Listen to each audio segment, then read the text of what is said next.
Blog Talk Radio.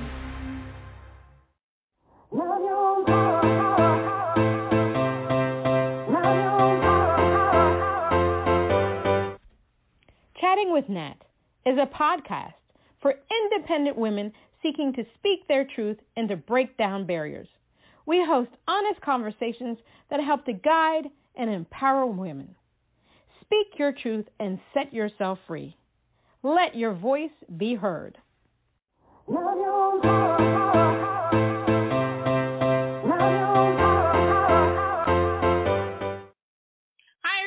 It's Chatting with Nat. Yes, it's Natalie Jean, it's Natalie Jean. And today we have the honor of having recording artist Heidi Webster, Los Angeles artist.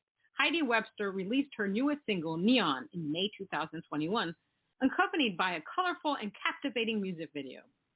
A songwriter and performer since childhood, Heidi moved to LA in 2016 after starring in the Broadway-review smash hit Showstoppers at the Wynn, Las Vegas.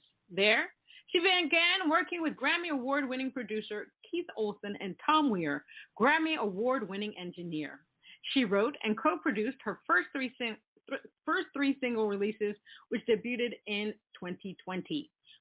Webster's artistry, creativity, and passion for the power of music comes from her career, not only as a performer, but as a music therapist in hospice care. She has launched her own music production and publishing company, Light on Creative, and over the past year, Webster's dedication and I was going to say Webster's Dictionary. Can you believe that? Webster's dedication and ambition has led her to opportunities to work as a composer with 20th Century Films, Disney, and ABC. Wow. Heidi's EP, Nightlight, which showcases her honest lyrics and throwback production style, is set to release in July of 2021. Let's give her a round of applause.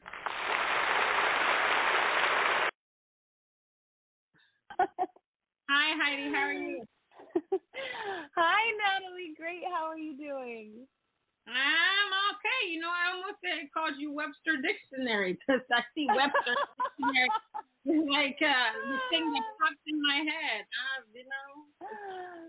I love it. I love it. I love it. That's great. Yeah, I used to say when I was a kid to the kids in school, oh, yeah, my grandfather wrote the dictionary. I was completely lying, but people were like, wow. That is completely cool. I would have done the same thing. And, you know, we have to greet you with a round of applause because my two hands can't do it. Can't do you justice. That's for sure. Thank you. What a warm welcome. I love it. So how have you been during this pandemic thing that's going on here? Oh, my gosh, what a crazy year, right? I know everybody's said it. It's been a wild ride for everybody. And in a way, for me, it's been, I don't know, it's been this time to really shift my focus onto the things that I realized mattered so much to me, which is songwriting and music production. And I've really been able to dedicate the time to learning and growing in the music world with this extra time. And so I kind of looked at it as a gift, even though it's been, of course, devastating for so many other reasons. But, right. You know, yeah, music-wise, I think it's been a real true gift to me to be able to just focus in on my craft and learning and growing. So, so the pandemic has been really crazy. It's been wild. It's been sad. Like you said, there are some good moments. You know, obviously climate change, the animals, the trees, Mother Nature was just like, oh, I can breathe again. Nobody's in the world. People got to spend time with their families. You know, I know a couple of people that decided to cut back on work. They realized how much they missed out on their family life. And as artists, you know, we had time to do a lot of things. Like I did a bunch of webinars, music conferences, learned a lot about TikTok and all that stuff. And one of the main things that I find is that a lot of people took this time to really self-reflect about their own craft, their own artistry. And so one of the main things that I keep hearing is that, you know, people wanted to change the concept of what they were going to write about. You know, they wanted to be more authentic. They wanted to write about the real things. They wanted to change maybe even their genre, their different styles of writing. Did that happen with you? I know that you're focused on your music, but did you change your direction of how you want to be viewed as an artist? Oh, that's a great question. I think for me, I really started to write really honestly, thinking about the places that I went in the pandemic mentally and with my mental health. I think a lot of people struggle with their mental health. Right. And I began writing like I've never written before and tried to be as honest as possible. And then I really found that those songs, as opposed to like my really upbeat, kind of pop songs, my genre is really pop, like indie pop, electronic pop. But I found that people really resonated with the songs that had the most honesty. I think people felt like they were in similar spaces as me and could relate to it. I had this song Masterpiece that came out last fall that was about depression and mental health. And I found that people really connected to that. And that made me feel something that I had never felt before in my artistry, which is, what it really is for, is to share with people. And oftentimes we're just, in our homes, in our rooms, or in our studios writing, and it's just our feelings and our thoughts. But then when somebody connects with it and says, wow, I feel like this, or this song really stood out to me because of X, Y, and Z, then all of a sudden your purpose becomes just multiplied because you're sharing and connecting, and that's what really fuels, I think, my purpose in music. Yeah. That's fantastic. Yeah. One of the things I learned over time over the past year is that, people are craving authenticity. Especially when I did one of the webinars for TikTok, they said the videos that get more views are where people are being the most authentic. And even in the music world, we love mainstream artists, we all that stuff, and we love the dance tunes and stuff like that. But after the past 6 years and all the stuff we've been through, people wanted something that was just real. They wanted to be able to say, oh my God, I love this artist. I feel like I could pick up the phone and just talk to her and she would get me, or I want to DM her and tell her how great she is. People want to be able to connect to something because there's been such a disconnect in the world for the past 6 years that people want to know what's real because they don't know what's real anymore. So artists like you and many other artists like me are out there doing their thing and being authentic and real. I think it's very powerful, especially when you're doing it through music. So I applaud you on that. Now, did you get a chance to do any live streaming during the pandemic? I didn't. No, I didn't take advantage of that. I know the studio that I record at in Los Angeles is called Studio City Sound, and they've done a lot of live streams there. And I really took the time.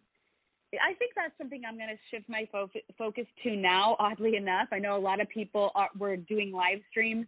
I took time really to study sync and licensing. That was my time was focused on how to get my songs in TV and film, and really putting all my effort and education into that, as well as really beefing up my production skills and putting all my focus there. Now I feel like I have the products and the knowledge and the tools in the sync and licensing world, and now I'm kind of thinking to myself, I should really focus on live performances and how to reach an audience that way. So that's kind of my next goal. So it's a great thought.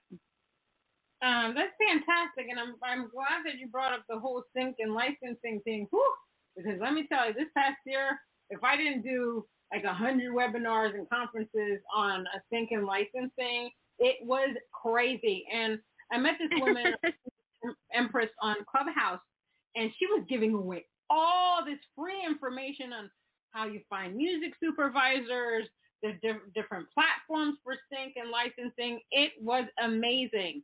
And I've kept in touch with her. I've had her on my podcast and stuff like that. And what you realize after you listen to all of this stuff, you're just like, oh my gosh, this is a lot of work. It's like 24 hours. Yes. I'm like, I haven't done this, but I have to create a spreadsheet for all the information that she gave me, for all the information that I already knew. And then you have to go in and find your music and, put it in disco, put it here, put it there, put it there. It's just, oh my God, there's just so much. Yes. But sync and licensing music supervision is a great avenue for us because obviously we're not making money in what would you call it? Streaming, because that's half a penny or whatever. And I think a lot of artists need to start looking at those things. I mean, if you're not, obviously, if you're touring, if you're selling merch and you're making money that way, kudos to you. But there's just a big world out there in the music industry for us to be able to do our thing. That's right.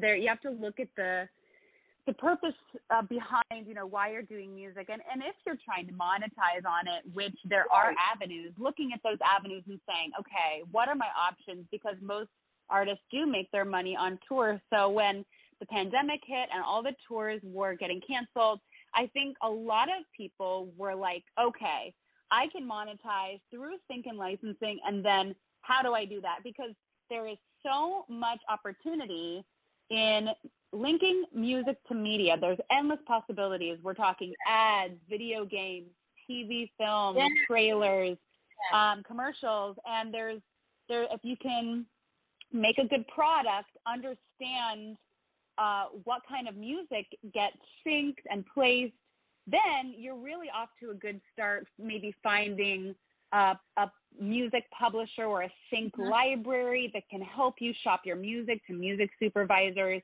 But really it comes down to doing your due diligence and your own homework and finding where your music might fit, seeking out those music supervisors who are syncing films or TV shows that your music, like let's say you write a really great pop song and you think this would go great in the reality show Love Island. They sync probably 25 songs an episode. Then you find that music supervisor and find a way to pitch your music to them by being proactive and doing your own homework.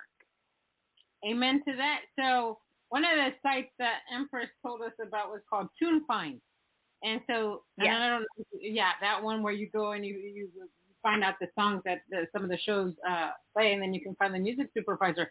Well, this girl that I interviewed the other day, she did just that. She didn't use TuneFind, but there's a show she really loves on Netflix called Atypical, and she's like, oh my God, I love that, and so she just decided to write a song for it. She DM'd, I think, the producer on Instagram. They loved the song and they put it in the show. So like you said, I love it. Proactive. Don't be afraid. Even if you get a no, at least you tried to get your music out there and they know the stuff that you're doing. So they may contact you later because they have your information. So I agree. Exactly. And if there's not a place for it right now, there could be later. So if your song is a good product and there'll be a home for it eventually. So you got to do your homework for sure. Amen to that. So what was it that sparked your interest in music? Was it a performance? Was it something that you saw on TV or heard on TV? What was it like you were like, whoa, this is me. This is my life. I just have to do this as a career. That's a great question. I really had a love for music at a young age. I started singing when I was very little and playing the piano and kind of writing songs, writing out little notes on my sheet music. My mom has probably some of them saved in a box somewhere, but it was kind of just really innate in me from a very young age. But I in college, I studied music and songwriting and vocal recording, and I think it was the end of my senior year. I had to do a showcase, and I decided to put a band together and play my original music, basically showcasing not only my projects, but just my original songs that I had worked on and recorded throughout my university days. And it was the feeling that I got by playing my music live with an audience and a live band was a feeling that I'll never forget. It was just the most exciting, electric feeling I've ever had, and it's never left me. And I always knew that it was something that I wanted to pursue. I've kind of lived a bunch of different lives. I ended up performing as a vocalist for many, many years in different capacities in Las Vegas, in New York, and for Disney and Tokyo, and kind of veered off the path doing as a stage performer. And then another lifetime living as a music therapist, working in hospice care and kind of using my music skills in different ways. But it wasn't until I moved to LA about 4 years ago when I decided to go back to my roots with songwriting and really give it my all. And yeah, I feel like I'm where I'm meant to be with it. So I'm living my most authentic life right now. What do you love most about being an artist? You know, I think my favorite part about being an artist is seeing people connect with my songs, people who feel something from them. I think I wrote a song that hasn't been released yet called Meant for Me, and I shared it with my friends. It was about a really big heartbreak that I had, and it's been a way that I've been able to process my own life experiences, as most of us as songwriters do. And it was when I saw like my loved ones' reactions to the song, or hearing them share it with their friends and even people that I didn't know, and they would text me and say, I love this song, like I'm crying. And then I feel like this sense of that I'm really doing something that not only matters to me, but to others. That's my favorite part about being an artist and sharing my music, is hearing people's reactions, that they got something from it. Yeah. And a lot of people, more artists are feeling that way. They're just like, I love to make people happy. I love to make people feel. I think, people just need that in our lifetime. They need it in the future. They'll just need it. Music is something that people vibrate to. Music is something where everybody just gets along. It's just a beautiful place to be. What is your writing process like? How do you develop your songs? Ooh, I love that question. I've really challenged myself this year, like in 2021 specifically, of switching things up, because I think it's different every time. But normally I'll get like a hook or some kind of lyrical line and melody in my head. I like to write a lot when I go hiking. So I'll get an idea, or I'll put it down in a voice memo and then develop it from there. But I also have a lot of friends who are top liners, and that's how they write. They hear the production and that kind of inspires something. And I haven't done that as much. I usually start with like a lyrical melody first, and then I build it out, add chords to it, and then build the production from there. But I took a songwriting course earlier this year from Ryan Tedder, who offered a course on monthly.com. And I was like, oh my gosh, like I would love to see, the behind the scenes, or get into the mind of Ryan Tedder, who's like one of our generation's greatest songwriters, very prolific. And so I took his course, and it challenged us to come up with musical hooks and production hooks first, and then develop ideas from there. And it was really fun. It really challenged me outside of the box to try different ways to come up with ideas. Maybe it's a vibe, maybe it's a sound. So I typically will come up with like a lyrical hook first and go from there, but I'm expanding my starting points, if that makes sense. Well, I get it. I totally understand it. Everybody has their way to do things. I start out with the chorus and then I work around it. I don't have the melody yet, so it's all lyrics, and then I'll come up with the melody. Like I'll know if I want it to be a ballad, up tempo, dance tune, whatever. But yeah, that's the way that I start. So we're gonna play your song Masterpiece. Tell us what that's about. Oh yeah, this is the song that I mentioned to you that I released last fall. Masterpiece was it was really a song for me that went really authentically into my experience from the pandemic and kind of my experience with depression and anxiety. And I tried to be as honest as I could with my experiences in a way that still left myself feeling hopeful at the end, that that our experiences don't make us who we are, that we are still so valuable no matter what. But the writing of the song, I think, was really therapeutic for me in the process of going through that isolation during the pandemic. Awesome. Let's hear it.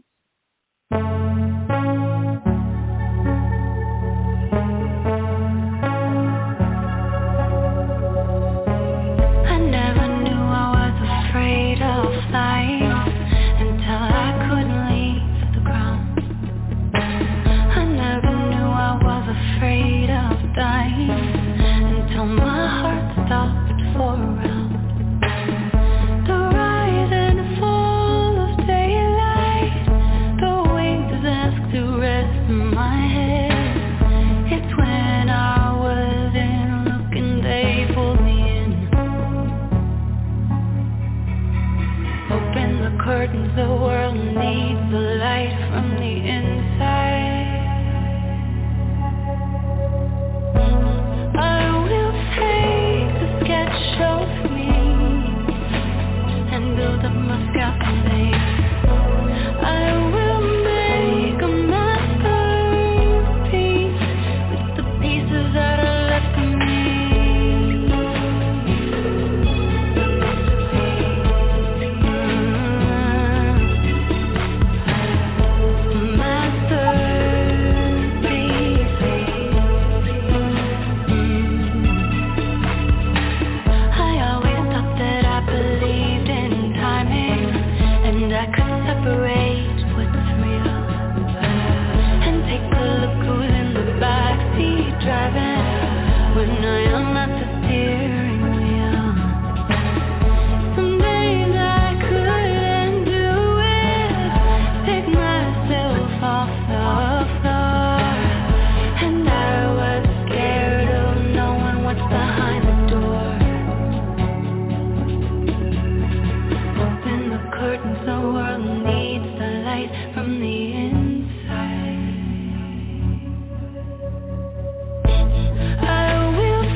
Absolutely stunning. Stunning. Thank you so much. Thank you. It is so touching and moving. My God, it's just wow. Wow. I really appreciate that. I haven't heard the song in a while, actually, so it's so interesting to listen back. I mean, I love the vulnerability in the song. It's funny because the deeper I go into the music industry, I stopped listening to like the music part, and I really listen to lyrics now. And I'm often like, oh, that's a great choice of words. How'd they come up with that? Oh my God! And then I love to listen to how the artist emotes everything that they're singing about. Um, if it sounds real, or does it, or are they just singing to sing? And obviously, you're an authentic artist, and I felt every emotion that you were singing, and I appreciate that, because there's some artists that just don't do that anymore. It's just all about, I want to be on the billboards, and I want to do this, and I want to win a Grammy. And those things are not bad things, but you know what? People want to feel that, and I think people forget that people want to feel, and and making me feel. So thank you. I appreciate that. It definitely I felt something as I was writing it so many times, when I had to kind of put it away for a little bit because it was hard, or maybe I hadn't really dove deep enough into looking at what I was experiencing. And so it was quite a process to write the song. But if anybody's interested, I did release another version of the song this spring that is the masterpiece acoustic version that's just piano and strings. And so it's a whole different vibe. But yeah, it's the same kind of lyrics, but I think it could even bring out another sense of emotion. So that's something to check out in the future. Yeah, no, I definitely would love to hear that.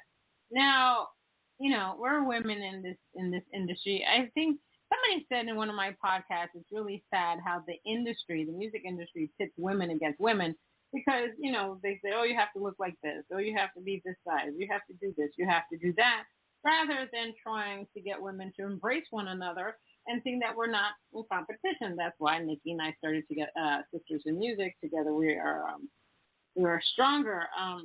Do you feel that that's true in the music industry when it comes to women? That's a really great topic. I think that it has been true in the past, and I think the most important thing for everybody to remember is that there is room for everybody. And as a woman in the music industry, I think one of the most powerful things we can do is build each other up and really hone in on your own skills and make your skills wide and spread out. Are you involved in producing your music? Learn how to produce, learn how to chop your vocals at home and produce your own vocals. Learn more skills, because that's really needed in the music industry. There's not a lot of female producers. We need more of them. But in general, I think that if you're being your unique self and you are being true to you, there's only one you. So we need you. And you can look at other women and admire them and see what they're doing and look at that as a benchmark rather than as competition, right? Like, support and cheer one another on, because if we're all being our unique selves, then there's room for all of us. There's only one Ariana Grande. We don't need another Ariana Grande. We need more of every unique person, right? So a lot of people try and imitate or be something that is already existing. But the number one thing is just be yourself and, support each other, because we need each other. We're all in it. We're all on the path. We're all doing it. And we need to look at everyone else as not our competition, but as our colleagues, and cheer each other on. You know what I mean? That's how I feel about it. No, I agree with you 100%. It's about staying positive and being positive towards other people. So that brings me to you have a podcast called The Pink Lemonade Stand. Tell us what that's about. Yes, this was something else that I started in the pandemic that, along with my music, really did save me and gave me such an incredible purpose. So my best friend, Nicole Kaplan, and I started this podcast last November, and it's become so amazingly successful, and I love talking about it. It's the Pink Lemonade Stand, a positivity podcast. It really is like a society and culture podcast that's a little bit of comedy, a lot of positivity, good news stories, and Every week we have a new guest on that we talk to, lots of celebrity guests, different topics. We've had some really, really incredible guests on that people might be familiar with. So you can check out this long list of guests. But we ask the same question to each one of our guests, alongside with hearing their personal stories and their successes.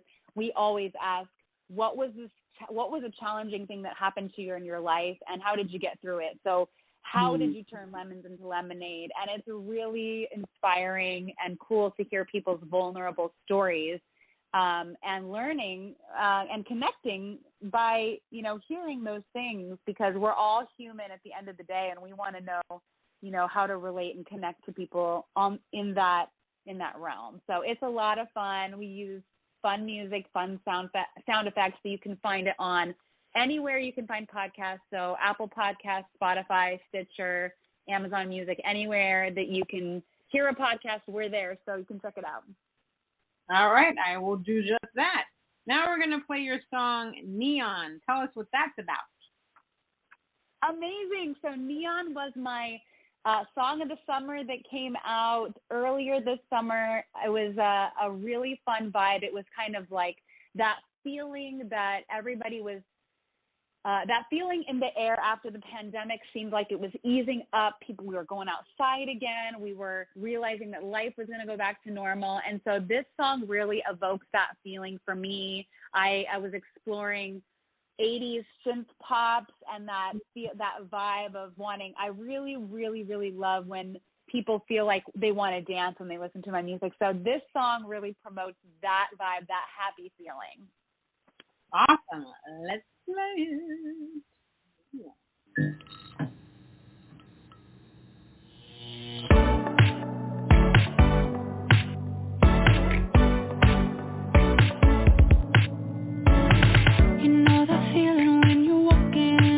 Black room, and in the dark I wondered if I'd ever make a move. My eyes adjusted to the shadow. It's like somebody flipped the light on when I saw you. I'm telling the truth.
That song was a lot of fun. It definitely was. Thank you so much. It was a lot of fun making it. My good friend Kat Hennessy directed and filmed the music video that you can find on YouTube, where we found some fun spots in Los Angeles with some great lights, and it was a feel good song for sure. Which one of your songs do you love the most, and why? Do you love the most to perform, and why? Ooh, that is such a hard question.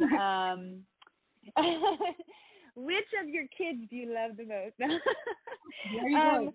I really love to perform Masterpiece live because I enjoy playing the piano. My other songs are so much more upbeat and pop driven.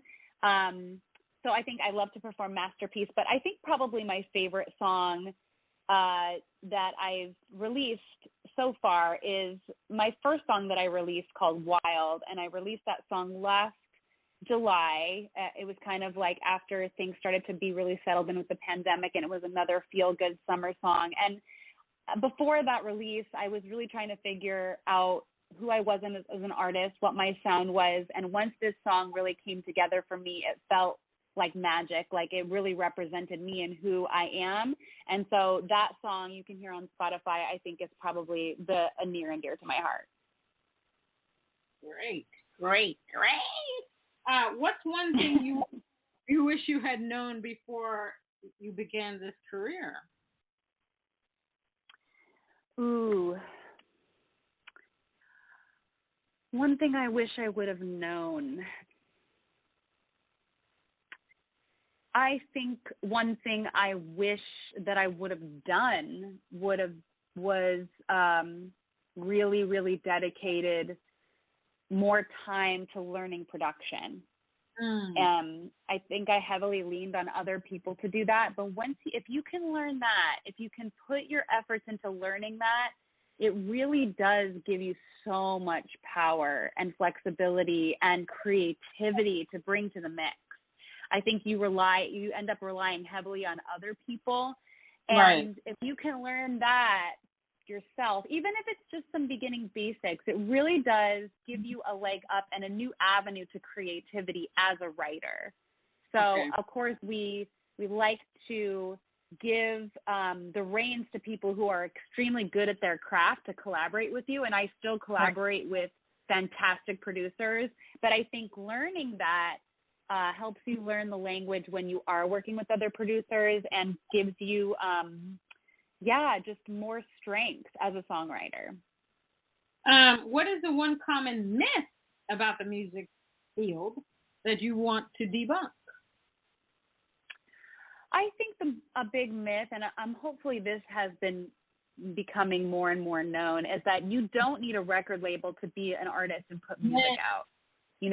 Yeah, total myth. You can do it yourself. You can just do it yourself, and there's so many avenues for indie artists these days, and just do it, like write as much as you can and put content out there, whether it be on YouTube, distributed through Spotify and DistroKid, or utilizing TikTok, doing like live performing. Do whatever you can to put your music out there, and don't wait for a label to find you. Just keep going and keep doing, and you'll find your path, and it will happen organically.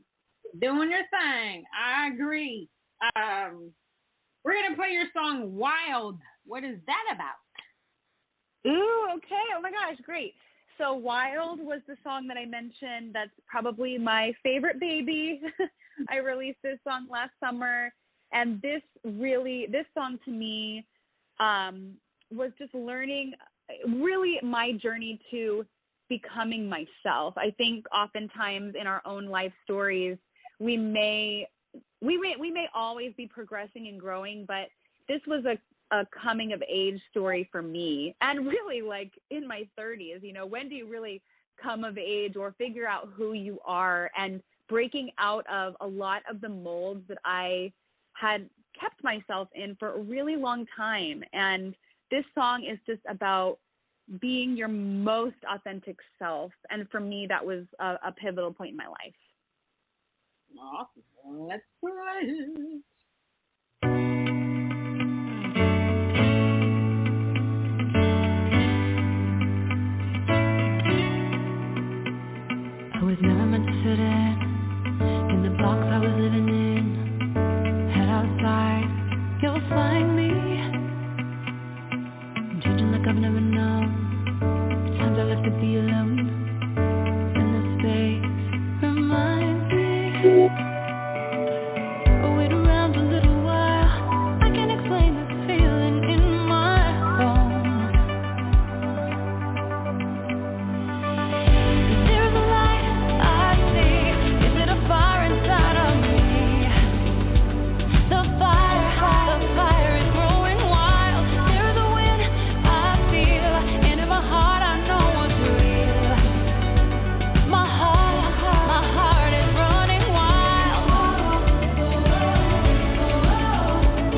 Another hit. I love that. I love that.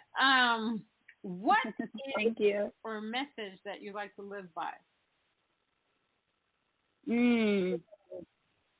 A quote or a message that I love to live by. That's great. I actually have, this is so random and so specific, but my dad is a huge optimist and has always been like one of my heroes. And we always joke in my family that one of the things my dad always says is no matter what the situation is, no matter where we are, if it's good or bad, he always says, "Isn't this great, guys?" And so even when we were in bad situations where we got in flat tires, or if we were just having fun, he would just look around and take in the moment and say, "Isn't this great?" And that's like probably the mantra that I would love to take with me the rest of my life, to just really enjoy and be grateful for what's in front of you and just be positive. So I would say that's my favorite quote. Awesome. I really love that. It's good to stay positive in all kinds of situations. Sometimes it's hard, but we can do it. So what's coming up for you in the near future? So I have a new single that's going to be coming out August 25th. This is a cover song of Coldplay's Sky Full of Stars. I'm really, really excited about this cover. It's a completely different take and arrangement on the song, a lot of vocoder and a lot of kind of like dance electro pop and some strings as well. So we took it to a whole new level. Think like Bridgerton meets dance music. So this cover comes out August 25th, and following that, at the beginning of August, I will be releasing my first EP that will include Neon, include Sky Full of Stars, and some other really exciting songs that I'm really proud of. So yeah, you can find my music anywhere on Spotify, Apple Music, and my website, HeidiWebsterMusic.com, or I'm on Instagram at Heidi Webster Music. I can't wait to hear all of your new music. I've heard some of the great ones here. I can't wait to hear the rest.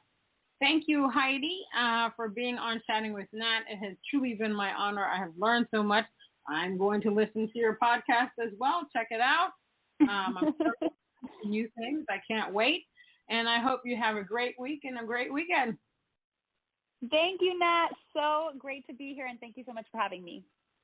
Thank you. Yes, everybody, that was Chatting with Nat, and we had the honor of having recording artist Heidi Webster. Yes, I said Heidi Webster. She's phenomenal. Check her out, www.HeidiWebster.com. Until next time on Chatting with Nat.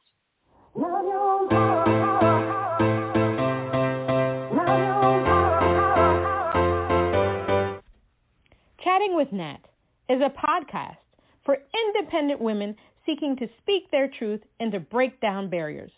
We host honest conversations that help to guide and empower women. Speak your truth and set yourself free. Let your voice be heard.